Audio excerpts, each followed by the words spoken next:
When Britain stood alone in 1940, the entire fate of Europe seemed to hinge on 21 miles of cold, churning water. That narrow strip of sea, so short in distance and so vast in consequence, was the line between an island that called itself free and a continent already under a shadow. What followed was not a single lightning stroke of decision, but a sequence of nights, shipments, and visits that slowly tilted strategy from hope to a quiet, almost reluctant certainty that American industry would, in the end, carry the weight of victory. The moment Britain truly accepted that fact was not thunderous. It arrived as a stillness in a room, as a foreman on a Liverpool quay staring at crates and realizing their meaning, as an envoy on a vast American assembly floor, speechless before a production that remade what possible looked like. The summer of 1940 left a smell in the mouths of those who lived through it, salt, smoke, and the metallic tang of lost equipment. Dunkirk was a rescue so extraordinary it became myth. The improvised armada of yachts and trawlers, the long lines of men on beaches, the small boats threading a hazard-strewn sea. Yet the evacuation saved lives, not the material means to fight. Men came home, much of their kit did not. The army that stepped ashore in Britain was diminished not only in numbers, but in weapons, tanks, and aircraft. The calculus a commander could make on a map did not change because of heroism. Logistics remained merciless. By late summer, the Blitz began in earnest. Daylight raids shifted to night, and cities that had once thrummed with ordinary commerce learned the rhythms of blackout and shelter. Families moved from the light to the dark, learning how to live under a sky that could spit flame. Workers who had been accustomed to the quiet of routine found themselves patrolling streets that smelled of burning coal and wet stone. Air raid wardens and volunteer firefighters became the steady figures of civilian endurance, directing, carrying, consoling. Bombs fell not merely on industrial targets, but on neighborhoods, on hospitals, on the thin domestic scaffolding of life itself. The human story of those months is not reducible to numbers, but it is crucial to the strategic picture. A nation's will was being tested every night.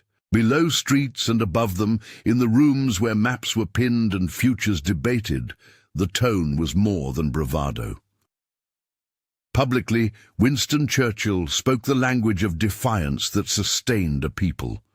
Privately, in the subterranean war rooms and in dispatches that crossed the Channel with increasing urgency, there was calculation. Officers and ministers tallied not rhetoric, but stocks, ammunition, fuel, machine tools, the rate at which a lost tank could be replaced. Pride and spirit could buy days and dignity.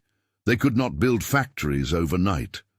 The possibility of surviving, much less carrying a continent-wide campaign, began to look like an arithmetic problem. Losses had a rate. Replacement had a rate. If the replacement rate could not match the rate at which guns, ships, and planes were consumed, the future would narrow into a single bleak course. It's tempting to imagine that one speech or one treaty reversed this math.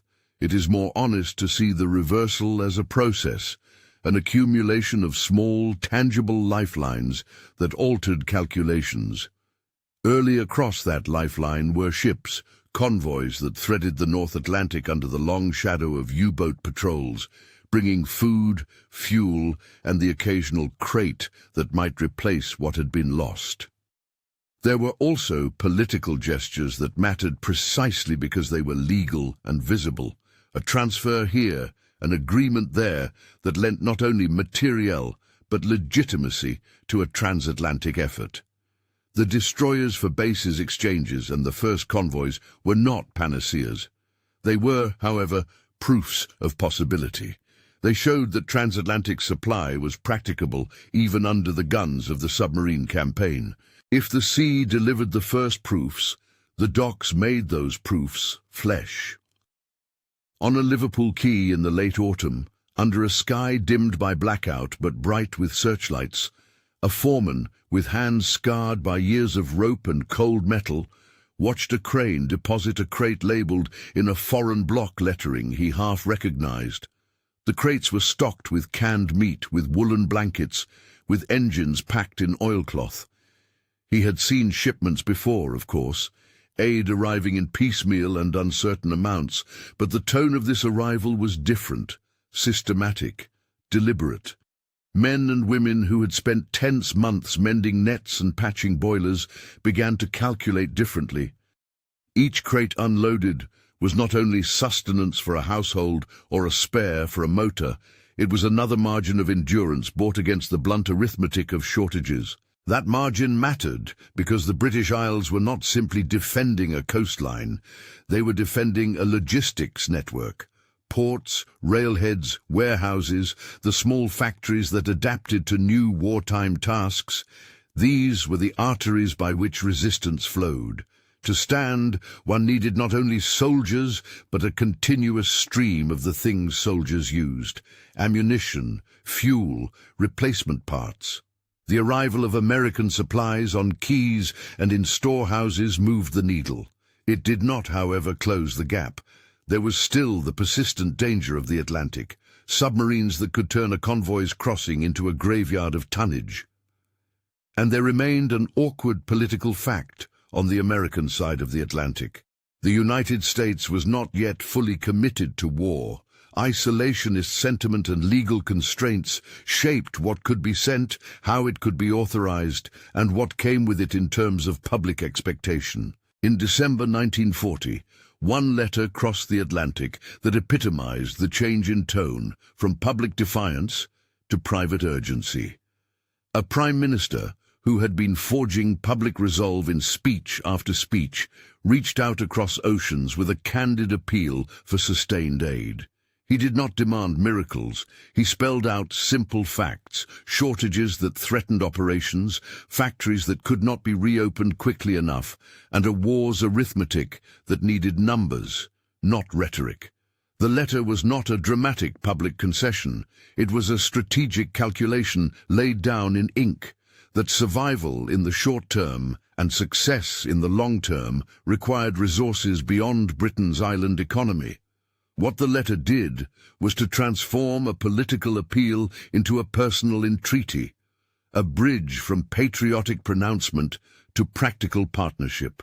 On the American side, the letter landed in a country whose politics were fractious and whose mood was divided.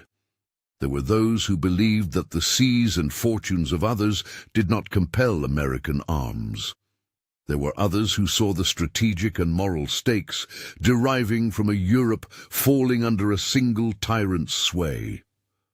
Legislative action in Washington was slow and contested, and for months any large-scale commitment would have to clear political hurdles as well as logistical ones.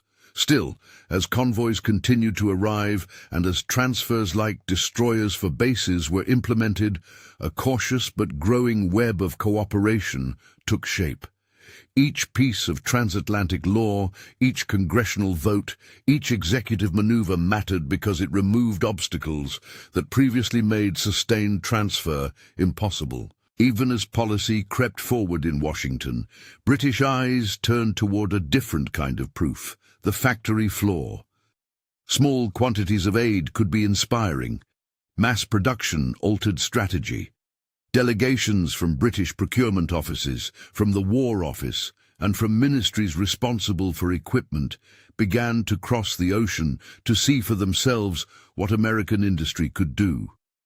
The delegations did not travel for ceremonial ribbon cutting.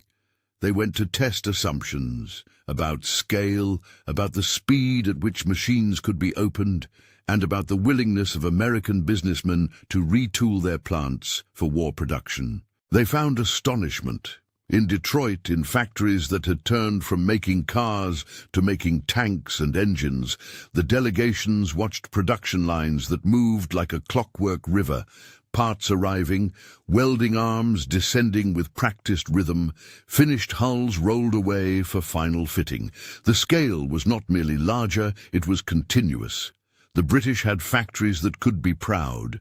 The Americans had factories that had been rethought as instruments of uninterrupted output. Men who had spent careers calibrating artisan skills found themselves looking at conveyor systems that translated repeated, precise effort into volume. At Willow Run, a sprawling plant dedicated to aircraft production, visitors encountered something different and unsettling in its magnitude. The building itself seemed less like a factory and more like a new kind of landscape. A roofline that stretched so far, one's eyes had trouble keeping its end in frame. Hundreds of rivet guns and drills, rising and falling in orchestrated cadence.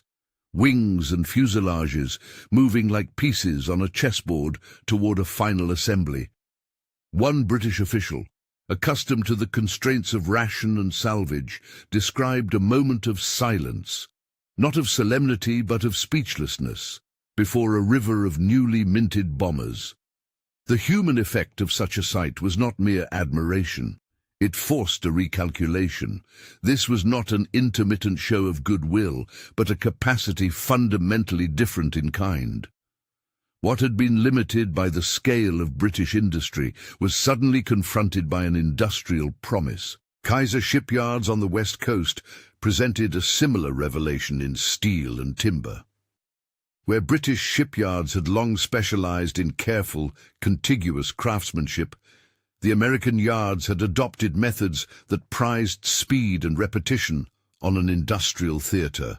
Liberty-type vessels, workhorses designed for rapid functional output, could be welded and launched in a rhythm that seemed almost offensive in its efficiency compared to wartime British urgency.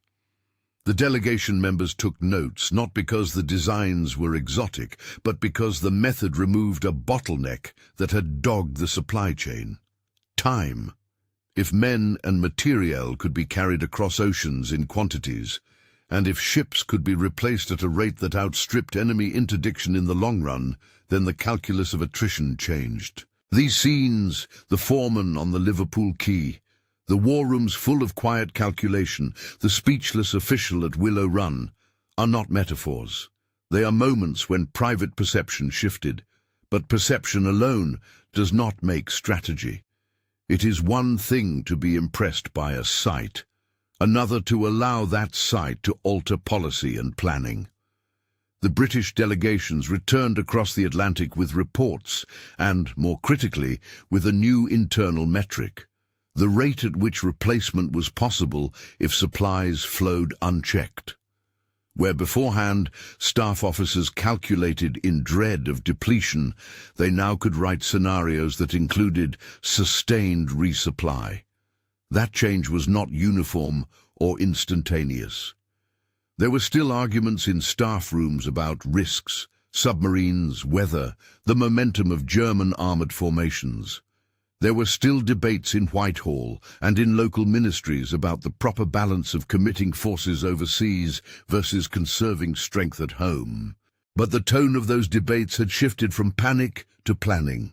The conversation was no longer only about holding, it now entertained the possibility of projecting force. That possibility mattered because projection requires more than tanks and men. It requires infrastructure. Ports capable of unloading sustained tonnage, roads capable of moving supplies inland, depots that could hold and distribute, and an administrative machinery that could prioritize and requisition with speed. British logistics had long been improvised under heat of necessity.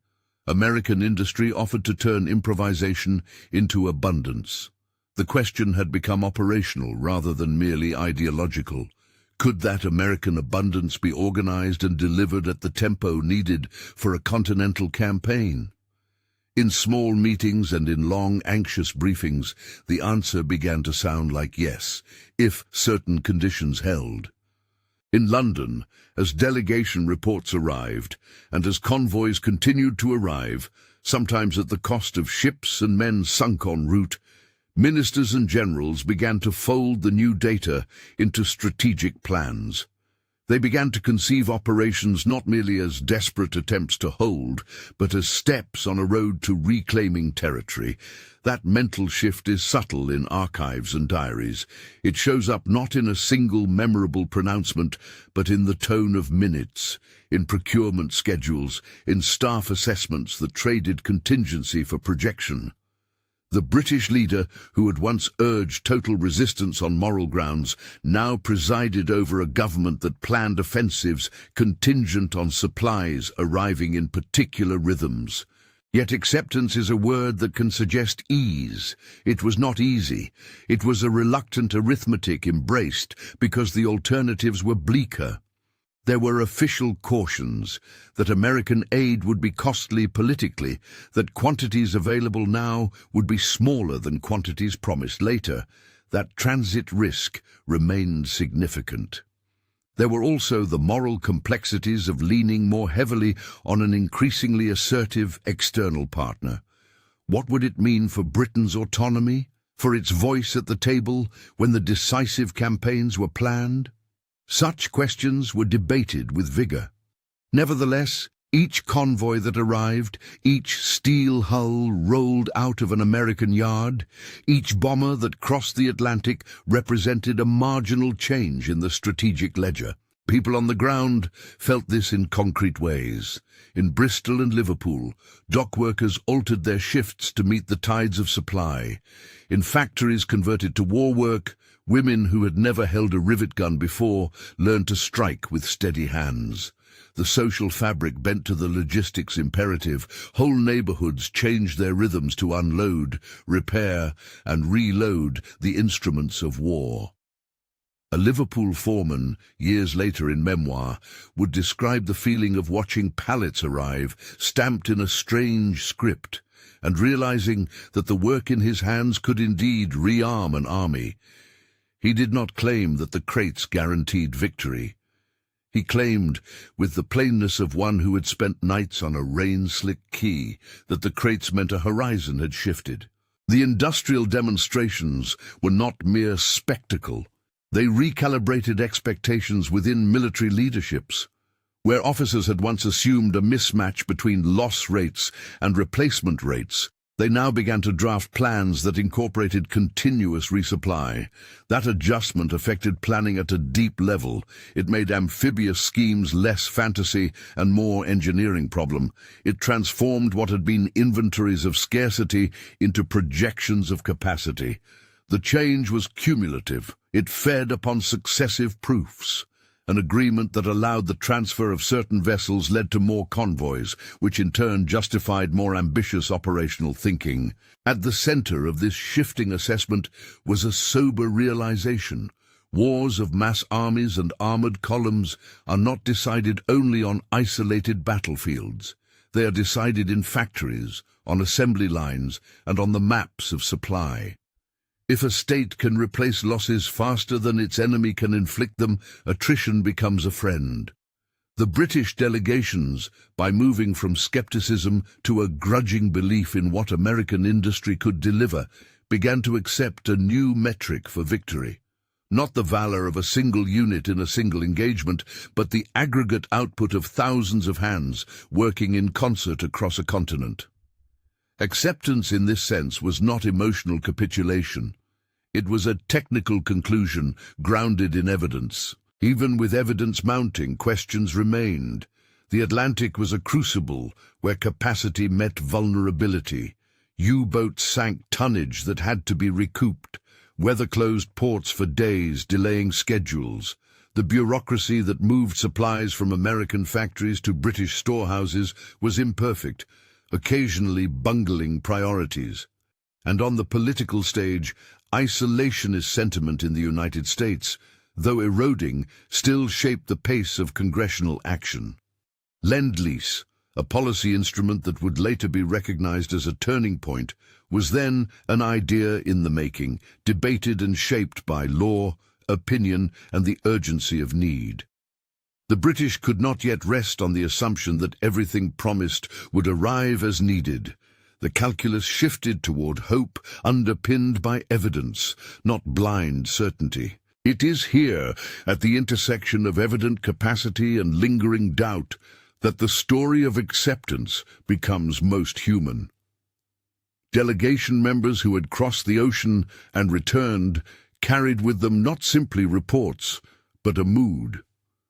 Some described a sense of relief, tempered by caution. Others recorded a dawning sense that the war might now be winnable if Britain could hold its nerve until the supplies arrived in the numbers that American plants could, over time, produce. The tone of their assessments mattered because they informed ministers and generals who had to decide whether to prepare for offence. In a small map room in London, a staff officer could point to lines and say, in the quietly authoritative voice of bureaucracy, that with sustained deliveries at projected rates, a cross-channel operation might be feasible.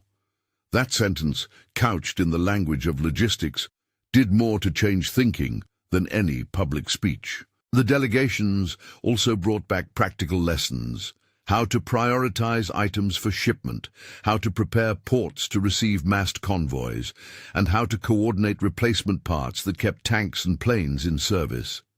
These were not glamorous shifts. They were administrative revolutions. Scheduling, warehousing, and prioritization made the difference between a stalled advance and a maintained offensive. Britain's acceptance of American capacity thus unfolded in meeting rooms and on whiteboards as much as on quays and in cathedral-like sheds where aircraft took shape. By the time those reports accumulated, a different kind of image began to enter British planning rooms, not solely of ships sinking or cities burning, but of a flow: metal, fuel, cloth, and men, moving from factories to front lines. The image was not immediate triumph, it was a technical projection that could be modelled and tested against enemy interdiction rates. In the language of staff work, the phrase "sustainment at scale" began to carry weight. It provided the grounds for optimism that was neither reckless nor yet comfortable. This slow dawning of belief, this acceptance, was not a single moment, but a string of moments whose cumulative force was decisive. The foreign minister might read a report and sigh with guarded relief. A brigadier might adjust an operations timeline knowing replacements would be forthcoming. A Liverpool foreman might, while stacking crates in drizzle, sense that his work had acquired strategic weight. Each of these instances contributed to a changing national posture. Britain, once braced primarily for defence, began to imagine a return to the continent. The shift did not erase sacrifice. It framed sacrifice with a purpose that had shifted from mere survival to an organized, achievable campaign. Even as hope grew, the moral gravity of the moment deepened. Conceiving an offense meant preparing for terrible carnage. To plan an invasion across the Channel was to accept that many would die, that cities would burn, and that the moral calculus of war would demand grim arithmetic. That awareness did not deter planners. Instead, it impressed them with the need for precision and for the largest possible margin of replacement. The more assured the supply lines, the fewer the improvisations, and the lower, in theory, the rate of avoidable loss. The delegation's journeys also had a personal dimension that official documents cannot fully convey. Men and women who had known ration books and blackout curtains found themselves in factories where food was abundant and production never ceased. They watched assembly lines that ran 2, 3, sometimes more shifts. They heard the metallic music of rivets and presses and the language of efficiency that seemed foreign to a country used to scarcity. For some, the sight prompted an almost guilty relief.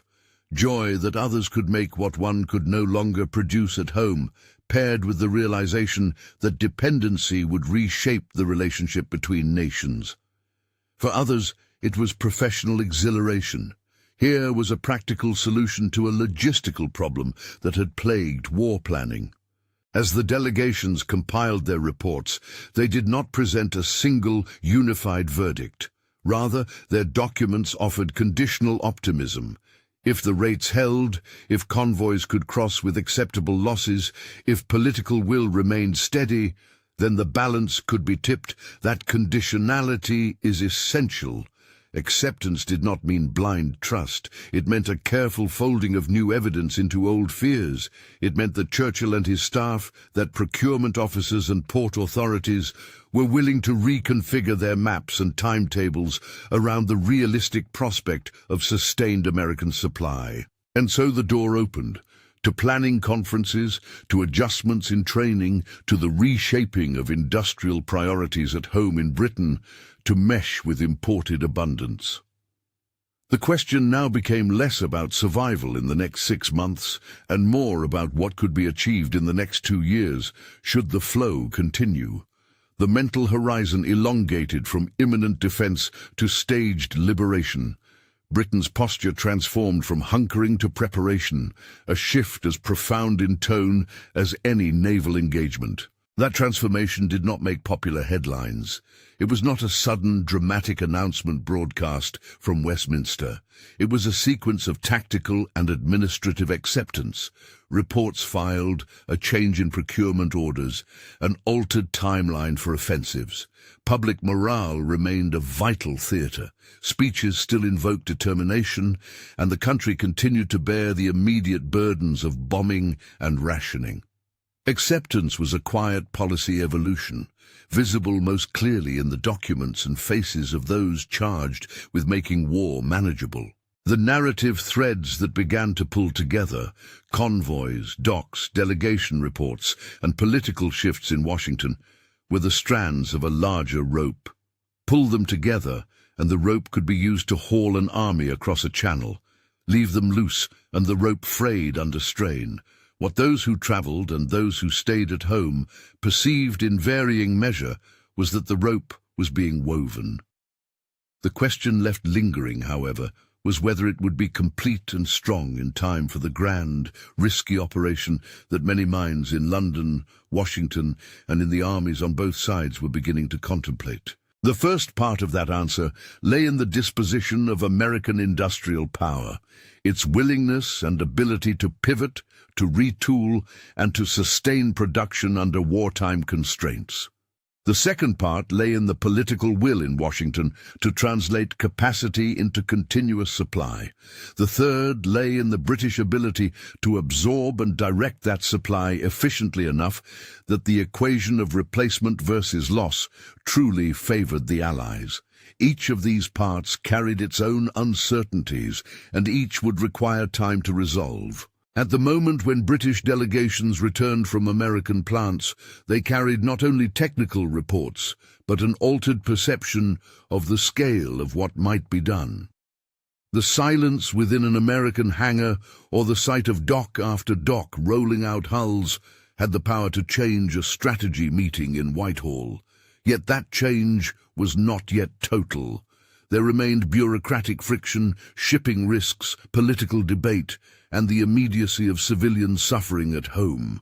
The path from recognition to acceptance was laid with practical work, matching priorities, securing passage, and engineering the complex choreography of a coalition at war. It is in that liminal space, between having seen what American industry could do and having ensured that its output would be timely, predictable, and sufficient, that the story pauses. The men and women in offices and on quays had taken a first, crucial step. They had moved from incredulity to the possibility that American production could change the strategic balance. They had not yet, however, reached the point of unambiguous confidence. That would require more: relentless delivery, refined logistics, and above all, time to let production itself accumulate into an irreversible advantage. Only after that accumulation could the quiet stillness in a map room become the public acceptance the title promises. A moment when Britain, in policy and in private, conceded that America's industrial power had made victory not merely probable, but strategically inevitable. Until then, the country continued to fight, to plan, and to hope, each day testing the fragile bridge between promise and fulfillment. What finally turned tactical hope into a strategic certainty was not a single law, nor a dramatic speech, nor an instantaneous shift of public sentiment. It was the steady accumulation of evidence on which the most cautious minds could not help but act. That accumulation found its first clear legal articulation in Washington in the spring of 1941, when the United States, after months of parrying isolationist constraints and congressional debate, enacted a mechanism that loosened the cash-and-carry strictures that had limited American support. The measure did not summon an overnight army across the Atlantic. It altered the legal and financial scaffolding that allowed material to flow in volume, with a bureaucracy behind it that could translate industrial capacity into strategic sustainment. If that sentence reads like dry policy, it is because the language of statesmanship often must be dry to be durable. But the policy's practical consequence could be seen in concrete places. A Liverpool dock where a new roster of ships was scheduled to arrive. A depot where previously scarce spares were suddenly manifest in pallets. An ordnance officer who opened a crate and found a replacement part he had been waiting months for. The change registered in the hum of warehouses, in the easing of ration board anxieties, in the fewer nights spent anxiously cataloguing dwindling stores. It registered too in Whitehall, where procurement schedules shifted from emergency improvisation toward deliberate timelines for build-up. If Washington built the bridge's load came to be borne by places that felt less like political capitals and more like factories, yards, and docks. Those sites were the proving grounds of a new strategic truth. Delegations that had traveled in curiosity now traveled with intent to confirm whether the mathematical projections could survive under the rough logic of steam, rivet, and labor. Their reports, technical, skeptical, and increasingly precise, were fed back into staff rooms where planners replaced if with when and sketched operations around projected delivery curves. Visits to American plants produced a series of small shocks whose sum was large. At one Midwestern tank plant, a British engineer watched chassis move from station to station with an economy of motion that was, to him, almost geometric. Sub-assemblies added with rhythm, components fitted in sequence, testing done by teams whose roles were as narrowly defined as the bolt they turned. He took note not of the novelty of production techniques, many such methods had been evolving in industry for years, but of their scale when harnessed to a national mobilization. Where Britain had to coax output from existing facilities adapted for war, American plants could be reconfigured, expanded, and supplied on a scope that altered the denominator in every equation of attrition. On the West Coast, shipyards that had once been modest operations were remade into torrent-like centers of hull production.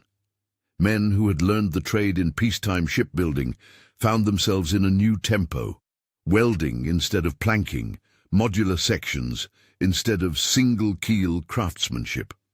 A young welder remembered years later in a memoir, standing on a slipway and watching a hull, composed in pieces shipped from inland shops, glide into the water in a single day. For the British observers who saw those launches, the visceral effect was not merely admiration, but recognition. If ships could be produced and put to sea faster than they could be sunk over the long term, then the arithmetic of convoy attrition could be overcome by sheer replacement, provided the convoys survived in sufficient numbers to make the math work. Aircraft production offered a similar epiphany. Where British factories had labored under constraints of space and resources, certain American plants seemed to stretch to envelope the scale of production needed for a global air campaign. Entire roofs bore the weight of assembly processes that converted raw structures into serviceable bombers at a steady, repeating cadence. The sight of a vast wing assembly line of technicians performing tasks with practiced concentration carried a practical message. Men in the air would not be single, isolated instruments. They could be fielded in numbers that, over time, overwhelmed attrition. These were not mere impressions of abundance. Delegation reports quantified what they saw in ways that could be folded into military planning. Staff officers in London began to draft scenarios that assumed a steady stream of replacements, tanks arriving at ports at regular intervals, aircraft deployed to squadrons with predictable rates of attrition and reinforcement, cargo tonnage sufficient to sustain large formations abroad. Where once the staff's language had been dominated by qualifiers, possible, if, perhaps, it slowly moved toward timetables and thresholds. The question ceased to be whether the Allies could contain an invasion. It became what shape an eventual offensive might take if the flow of material continued. This shift in tone did not erase every danger. U-boats still prowled the Atlantic, and months of setbacks could undo fragile gains. The German submarine threat inflicted tangible losses. Tonnage statistics were read in Whitehall like pulse rates, each number carrying implications for operations days and weeks hence. But attrition is, by definition, a calculus over time. If replacement outstripped loss over sustained periods, the balance tipped. That is the essence of the mathematical inevitability later cited in staff assessments. Given sustained production and given viable convoy routes, attrition ceased to be a weapon that could win by wearing one side down. Instead, attrition became manageable, one variable among many, so long as output remained high and delivery reliable. As British planners accepted this framing, they began to build the infrastructure necessary to absorb and use American abundance. Ports were upgraded, warehouses multiplied, and the Army's supply train retooled for higher throughput. Engineers designed artificial harbors that could be towed across the Channel and assembled where natural ports had been destroyed. Landing craft were ordered in quantities that would have been unthinkable a few years before. Men trained not only in combat, but in the specialized choreography of amphibious logistics, unloading under fire, establishing beachheads that functioned as temporary ports, and then turning those beaches into arteries for forward movement. The human side of this logistical revolution could be read in small, telling scenes. In a depot outside Bristol, a quartermaster lifted the lid off a crate and found not a ragbag of salvaged parts, but a neat package of standardized fittings that matched the drawings his team had been missing. He set to work with a team of mechanics, and over the following nights the depot hummed in a way it had not since before Dunkirk.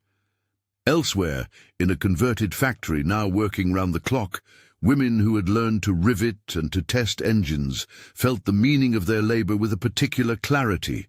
What they assembled and tested today might, in a matter of months, be part of an assault across the Channel. That realization imparted both pride and a grave sense of responsibility.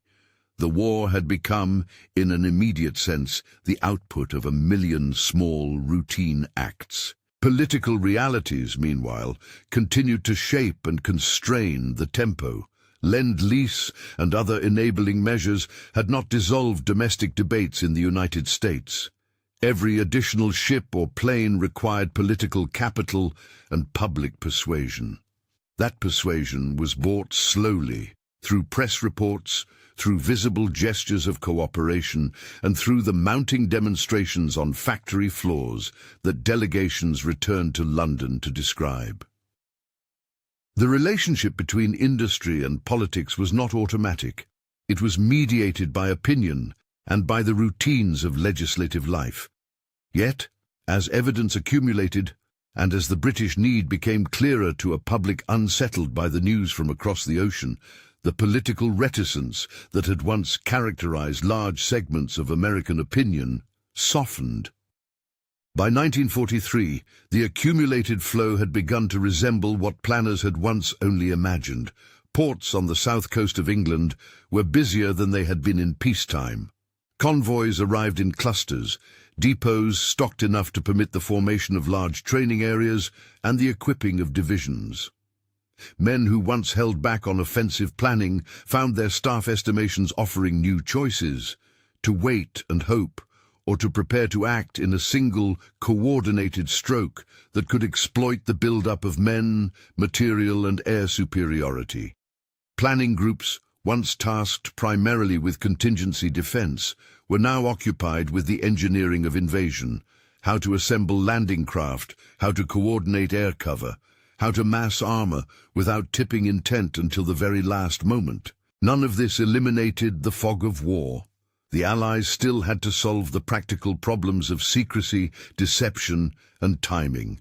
The Germans were not passive observers of Allied activity, yet production created a momentum that changed how delays and losses were accommodated. Where a single wrecked transport might once have scuttled a timetable, it now became a setback to be absorbed. The fundamental constraint in planning moved from absolute scarcity to the sequencing of assets: when to move, how to protect, where to concentrate. That momentum culminated, at least symbolically, on a morning in June 1944, when an immense armada, numbering in the thousands of vessels and carrying well over 100,000 men in its first wave, crossed the Channel. The scale of that armada was the public proof of the private assessments that had been building for years. Ships that had been imagined in Whitehall's plans now rode the same waves as the brave soldiers they carried. Aircraft that had rolled off assembly lines in factories the size of towns roared across the sky to provide cover. For planners who had long argued in spreadsheets and memos, the sight of such movement offered vindication. Months of logistic toil, of port upgrades, of convoy protection had made an amphibious landing feasible on a continental scale. Churchill's reaction to the first reports of the invasion's launch is telling precisely because it lacked theatrical flourish. In the cramped, map-filled rooms of government, he sat and listened as reports flowed in. Weather updates, beachhead reports, casualty figures, the status of supply ports. There was no single triumphant gesture caught and replayed. Rather, there was a stillness, according to several contemporary accounts, a pause in which the full arithmetic of what had been achieved seemed to be understood. The stillness was not jubilation. It was a private reckoning.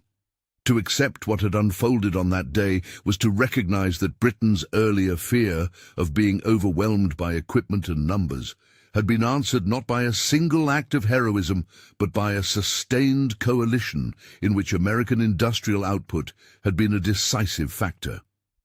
Even as the initial landings were secured, the price of that strategic inevitability made itself clear. The months that followed on the continent were not a clean march to victory. The Battle of the Bulge in the winter of 1944-45, a German counter-offensive that hit Allied lines with ferocity, underscored how dangerous momentum could be when combined with weather and surprise. Supply lines stretched thin, and the cost in lives and material was steep. Nor did the final months spare civilian populations in liberated territories from enormous suffering. Towns and cities bore the scars of mechanized warfare, and the moral burden of urban destruction was carried by soldiers and civilians alike. Yet these costs did not negate the strategic reality that had been accepted in London and other capitals. American industrial output, when combined with Allied coordination, had created a margin that could be turned into operational advantage. The margin is not a moral justification for loss, it never is, but in the calculus of war, it was the difference between an eventual liberation and a prolonged stalemate. The Soviet Union's grinding pressure on the Eastern Front, the tenacity of resistance movements across occupied Europe, the maritime escorts that had risked U-boats to sustain convoys, none of these can be disentangled from the outcome. The point is that American production supplied a scale of replacement and projection that, when allied with these other contributions, made a continental campaign viable in a way it had not been in 1940. The quiet acceptance that the script of war had been altered was visible in documents of a technical kind, as well as in faces. Staff minutes show a tone less of desperation and more of calculation. Timetables for operations, reserve ratios that assumed a steady inflow of tanks and spares, and logistical doctrines that contemplated sustained campaigns rather than episodic sorties. Public speeches continued to rally morale and to honor sacrifice. Private papers traced the hard numbers and acknowledged the moral weight of choosing to seize the initiative. It is a telling paradox of the period that one of the most dramatic strategic transformations of the 20th century can be read in banal entries about tonnage, delivery dates, and depot capacities. For many on the ground, the acceptance was pragmatic and uncomplicated. In the weeks after the landings, a corporal in an armoured regiment saw Shermans arrive in sufficient numbers to permit regular rotation of worn-out vehicles. He watched crews take newly arrived tanks from a British depot and drove them into action, relieved that spare parts were there when needed. He would later write that the arrival of that steady stream of equipment saved lives by reducing the time that men spent immobile or exposed while waiting for repairs. For a Liverpool foreman, acceptance was the knowledge that the crates he unloaded today would allow an officer in Normandy to sustain movement next month. For the planners in Whitehall, it was the conversion of contingency plans into schedules. Acceptance also carried with it political consequences, the reshaping of influence and bargaining power within an Allied coalition. Reliance on American production meant, unavoidably, that Britain would share a table with a partner whose resources were now decisive. That reality influenced post-war calculations and prompted urgent diplomacy about how to manage a world in which industrial might defined not only war-fighting but also reconstruction and political balance. That conversation had already begun in wartime planning rooms, where officials debated not only beach logistics, but also how to translate wartime cooperation into peacetime settlements. To describe Britain's acceptance as a single moment risks obscuring the human texture of the process. It was rather a braided series of realizations, technical reports that changed plans, dock workers whose daily labor acquired larger meaning, planners who replaced anxiety with timetables, and politicians who learned to navigate new interdependence. At times, the realization arrived as a private, melancholy satisfaction, one that contained both relief and the recognition that victory would be paid for in lives and ruin. At other times, it arrived in small triumphs. The sight of a convoy slipping safely into harbour, a factory turning out another bomber, a pier that had once been a target, now humming with activity. History often seeks a single image to symbolize a larger shift. For this chapter, the image that has lodged in memory is not a public pronouncement, but a quiet one. A leader sitting very still in a map room as reports of the Normandy landings filter in. A foreman at a quay watching pallets being unloaded, a British official standing stunned for a moment at the sight of an American assembly line stretching to the horizon. Each image expresses the same underlying motion, a reconfiguration of strategic possibility catalyzed by industrial output. The shock is not of recognition that victory belonged to one nation alone. It is the sober shock of understanding at last that the combination of Allied production, logistic planning, and political will had produced a capacity sufficient to overturn the bleak arithmetic of 1940. That sober recognition should not be read as triumphalism. Acceptance carried with it the memory of cities burned in the Blitz, of the men left on the sands of Dunkirk with too few rifles, of the civilians and soldiers who would die in the months yet to come. To accept that American industry had tilted the strategic balance was also to accept a continuing obligation to press forward with care, to minimize avoidable loss through superior planning, and to remember that victory, when it finally arrived, would be built upon sacrifice by many peoples. When the last great operations in the West approached their conclusion, when the maps in the war rooms could be read in colors that suggested a closing noose around fascist Germany, the math that had been argued over in procurement offices appeared finally as plain fact. Output equaled, then exceeded, the levels required to sustain a multi-front war. Convoys, once a fragile thread, had become a robust seam. The industrial machine, with the help of allies and under the guidance of political leaders, had made attrition a manageable instrument. The question that opened this narrative, could Britain hold on across 21 miles of water, is answered in the historical record with complexity rather than with a single line of cause and effect. Britain held on because of its people's endurance, because of its military and political leadership, and because of the resilient fabric of alliances that included not only the United States, but also the Soviet Union, the Commonwealth, and countless resistance movements. Yet, within that mosaic, one element stands out for its quantitative and qualitative impact: the capacity of American industry to produce at scale the tools of modern warfare, and the willingness of political structures to turn that capacity into sustained aid. Acceptance, then, was not surrender, but acknowledgement, an admission that Britain's final success in the European campaign would be achieved through a coalition in which American production played a decisive material role. That admission did not erase agency. It clarified where agency could be most effectively applied. It shifted British strategy from a posture of solitary endurance to one of coordinated projection. It converted the language of survival into the language of liberation. And yet, even as the strategic calculus shifted to what seemed an inevitable outcome, the human cost remained stark and immediate. For those who had lived through the Blitz and Dunkirk, the months of waiting had been lived in the shadow of fear. For those who crossed the Channel and fought on continental soil, victory meant long marches, bitter battles, and the frequent heartbreak of losing comrades. The acceptance of the industrial fact did not soften those losses, nor did it make them less consequential. It simply meant that the ladder to eventual victory, designed, built, and hoisted by Allied hands, now had enough rungs to climb. In the end, Britain's quiet acceptance of American industrial supremacy in the war was itself a testament to a certain sort of realism, strategic realism that measured hope against tonnage, optimism against production schedules, and courage against the probability of replacement.